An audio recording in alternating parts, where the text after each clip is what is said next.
Shadow the police K9 was usually calm and methodical. But that day, inside the back study of an old Victorian mansion, something changed. As soon as he entered, he froze in front of a dusty bookshelf, ears perked, body tense. Without warning, he began barking sharply. His gaze locked onto the wooden frame, like it held a secret. His handler tried to calm him, but Shadow refused to move. Instead, he pawed frantically at the base of the shelf, his instincts on high alert. It was no ordinary reaction. Something hidden behind the shelf had triggered him, and he wouldn't let it go. The handler's concern deepened as Shadow continued barking relentlessly. Two officers and the estate's elderly caretaker rushed in, alarmed by the noise. That bookshelf's been there forever. There's nothing behind it, she insisted, her voice shaking. But the dog wasn't reacting to dust or shadows. He was alerting, like he'd been trained to do in the presence of human remains. One officer noticed something odd: faint scratch marks on the floor beneath the shelf.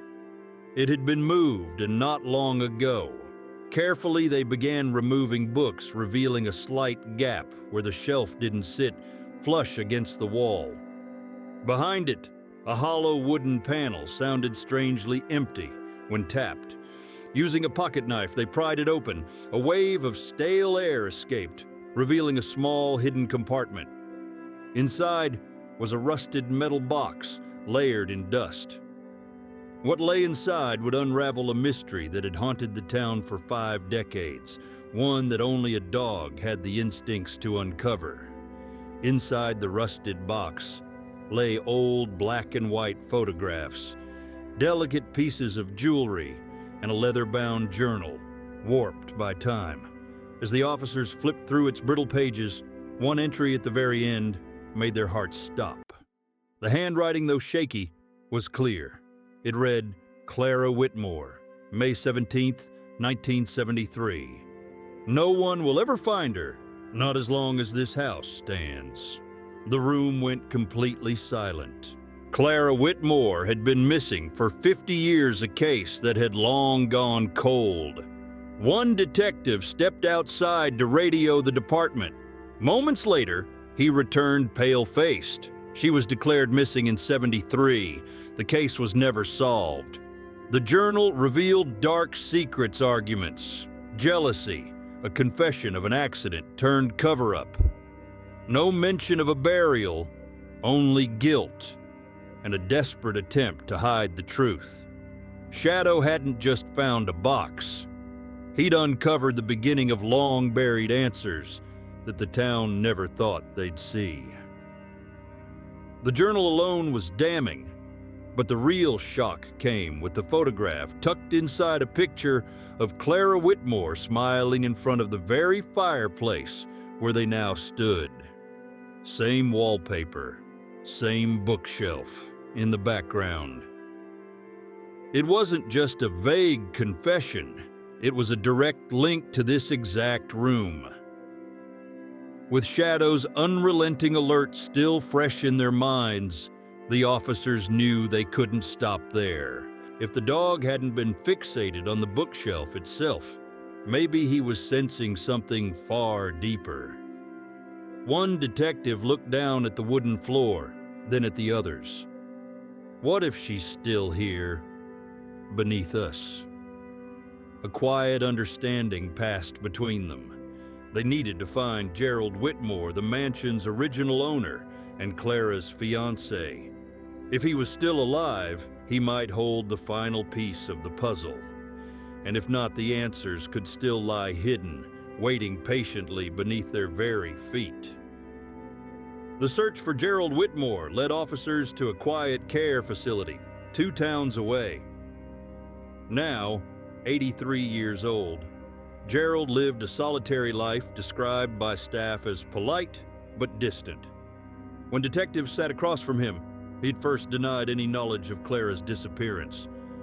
"She left me," he mumbled, eyes avoiding theirs. But when they placed the photo and journal in front of him, his demeanor shifted. His hands trembled. His face went pale. Finally, with a cracked voice, he whispered, "She wouldn't stop screaming. I lost control." Gerald confessed to accidentally killing Clara during a heated argument and burying her body beneath the basement floor. The journal and trinkets were his silent guilt, tucked away behind the bookshelf as his personal prison of memory. Shocked but resolute, the officers filed for a search warrant. Shadow hadn't been alerting to a book or keepsakes. He had sensed something far deeper, something buried for half a century. The truth was no longer hidden, and justice was finally within reach. The next morning, a forensic team arrived at the mansion, accompanied by officers and Shadow. The basement was damp, its air thick with age and mildew. Gerald had pointed them to a corner once hidden by old shelving. As soon as the crew marked the area and began chipping at the cracked concrete, Shadow stiffened. His nose twitched, ears perked, then one sharp, low bark. Everyone froze. The digging continued slowly, carefully. Hours passed until a hollow thud echoed through the silence. Beneath the concrete lay a shallow cavity filled with loose dirt. Moments later, gloved hands uncovered cloth bone and the unmistakable glint of aged jewelry still wrapped around a delicate neck. Dental records would later confirm what Shadow already knew: Clara Whitmore had finally been found. Decades of silence had ended. What was once just a hunch from a loyal dog had led to the recovery of truth, buried under concrete dust and time. News of the discovery spread quickly through the town, reopening wounds and bringing long-awaited closure. Gerald Whitmore was formally charged with Clara's murder, his confession, and the recovered remains, leaving no room for doubt. But justice came late. Gerald's health deteriorated rapidly. Just weeks after being charged, he passed away in his sleep, never uttering Clara's name again. Still, for the townspeople and for Clara's surviving relatives, there was comfort in knowing the truth had finally surfaced. The mystery that had haunted generations was no longer just whispers and rumors. It was history resolved, and through it all, Shadow remained at the center of it. During the final sweep of the mansion grounds, he stood silently in the study, where it all began, tail still, eyes steady. He hadn't just detected a scent. He had spoken for someone long forgotten. In doing so, he reminded the entire town that sometimes justice comes quietly, on four legs, and with unwavering loyalty. In the aftermath, Shadow became more than just a police dog. He became a symbol of intuition, persistence, and justice. The town held a small ceremony in his honor, where community members, officers, and even former skeptics gathered to pay tribute. Children brought flowers, and older residents shared stories of Clara, grateful that her story was no longer lost to time. The police department presented Shadow with a special commendation, and his handler, Eyes Misty, gave a heartfelt speech. He didn't just find the truth, he said he restored a piece of our humanity. From that day forward, Shadow was known not just for his service, but for the heart behind it.